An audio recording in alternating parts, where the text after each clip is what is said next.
competition in that particular area because no one wants to deal with that on a large. Hey everybody, thanks. Yeah. Thank you. All right.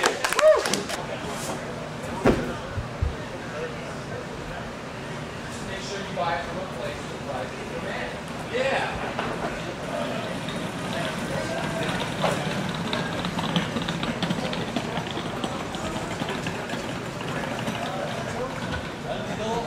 Valves, and you grow one variety per valve, so it's easier to manipulate, it's easier.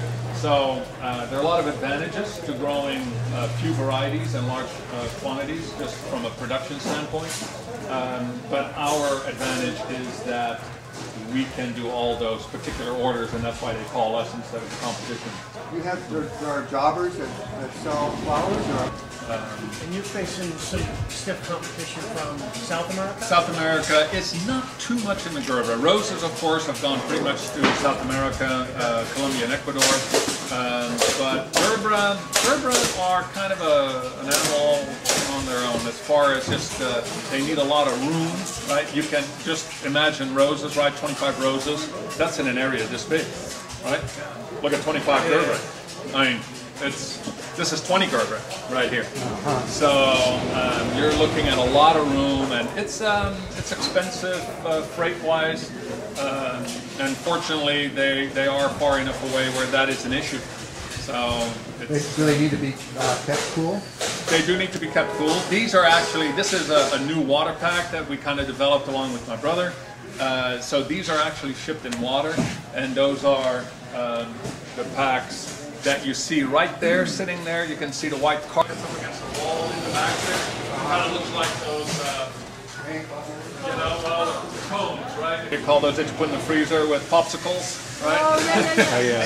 Sometimes it doesn't even go there. It kind of goes direct. It's preferred for it to hydrate. The most ideal is what we pick today, we ship tomorrow. So that's the most ideal. When you pick in the morning? Most in the morning, but sometimes, like right now, we're in high production, we're picking all day.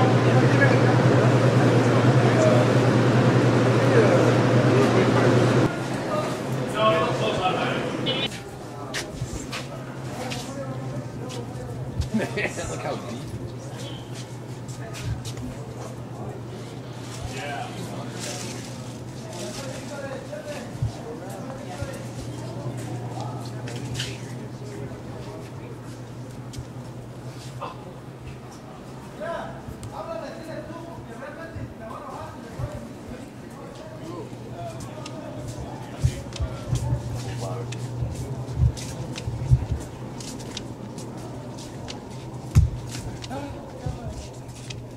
Anybody want to tell me where Gerbs are from? Gerbera, where they're native to? Belgium. Yeah, Holland. No. Nothing is native to Holland. Icicles are native to Holland. Wooden shoes. Yeah. China. Yeah, China. No, Everything's the made tulip in is China. native to Turkey, though. Dutch. What else are they called? Anybody remember? Gerberas? Something daisy. Transvaal?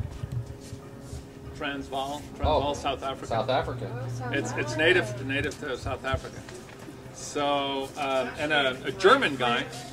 Anybody have a gray Prius or silver No. Prius? No? Well, I'll take it if nobody wants it. Yeah. Are there any keys in it? I left my keys in there just in case. When did it start to be cultivated? Oh, weird. I wonder who. Anybody have any car that's close to that? No. Silver, gold, blue, silver. I have a silver. That's why it's so warm. That's really warm in South Africa. So that is kind of exactly. So what I'm saying is that it's semi-tropical, so it likes X amount of humidity, and this is what this sheet is about. The top one right now is actually on. There are two curtains here that you can see. If you look in between this crack here, you can see that there's one above it, and that is more for the sun.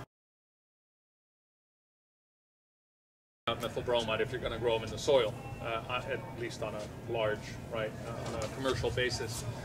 They're very sensitive to Pythium, Rhizoc, you name it, any kind of soil-borne disease, they pretty much get it.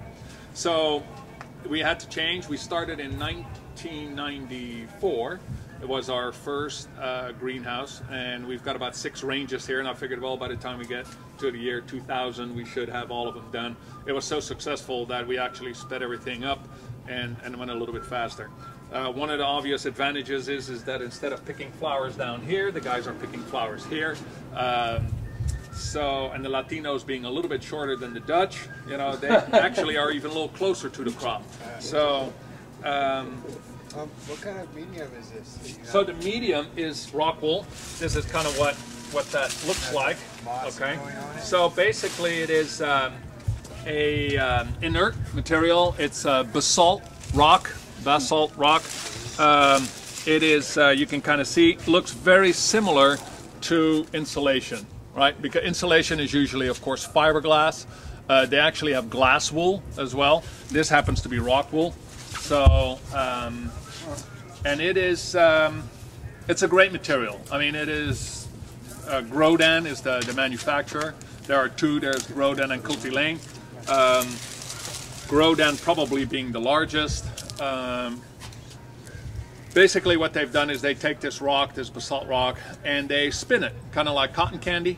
Okay, they melt it, and it turns into a liquid, and then they slowly cool it, and then it becomes like a fiber, and then they take the fibers off, and then depending on what kind of crop you have, they weave it. This is about a 2 to 3 year crop, the gerbras, and so it is less dense and less heavy than a rose mat, which is a 7-8 year crop. So it all depends. Tomatoes are longer, but tomatoes might prefer a vertical weave as opposed to a horizontal weave. So they've done, obviously, they do all their studies and all their... the great part about rock wool and about hydroponics, a lot of people think hydroponics, water. Okay, so why don't you just grow in water? Well, if we grew just in water, all the crop would float downstream and it would be real difficult to pick our flowers, etc. So we just need something to have these plants anchor into. Then when they have that plant, they'll send the plant material to India. They cut it. And then the way tissue culture is working now, what they'll do is they'll put it, of course, in agar, right? It doesn't grow in soil. It's like an agar. It's all in laboratories. Everybody's wearing masks and little scalpels. And they cut this thing up, and then they grow it super fast. Okay? Then they cut the top off because the cleanest part of this plant is right here in the center, right? The epicenter of the plant. They'll take that, throw everything away. Okay? They'll plant that, grow it super fast, take the tip, throw everything away.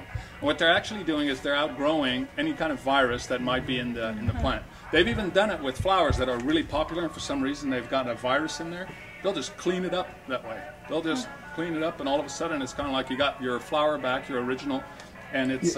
you would keep the ones that were most resistant? Or every 27 months or so we're taking out a section. So, and replanting in order to keep proper stem length. And What's your shortest and longest harvest period? the harvest period, of course, is all the time, right? It's yeah, like 2 to 3 years for the first flowers you were saying. Right. No. Okay. So this plant, 3 months from now, we'll pick the first flower off of this plant. Oh, okay. Okay. Over in Way, I mean, they also use ultraviolet light, of course, and they use sand filters, and we use heat sterilization. That little machine there in the background is called an EcoStar. It is very effective. It's got a heat exchanger built in. We heat the water to about 97 degrees centigrade, okay, close to boiling. Keep it there for a little less than 10 seconds. That means that all the pathogens have been killed. Now we've got this hot water sitting here. We've got cold water from the dirty tank here. The water passes by each other, not touching, of course, but in a labyrinth of steel. The hot water heats up the cold water cools down the hot water. They go past each other. Now the hot water is now cool and can be irrigated with. The cold water has now been heated up to about 90-some degrees. We've got a little tiny heater in there. For probably 50 bucks a day, we sterilize 50,000 gallons of water. So as far as return on investment, that machine has got anything beat. Is that like the United States when it comes to this kind of stuff? So we're traveling constantly back and forth, and it comes up, and it's like, oh well, you sterilize it and you use it, and da-da-da. So this is about the third generation though of sterilizers. I mean, but it's awesome. I mean, it's like I said. I mean, talking about a quick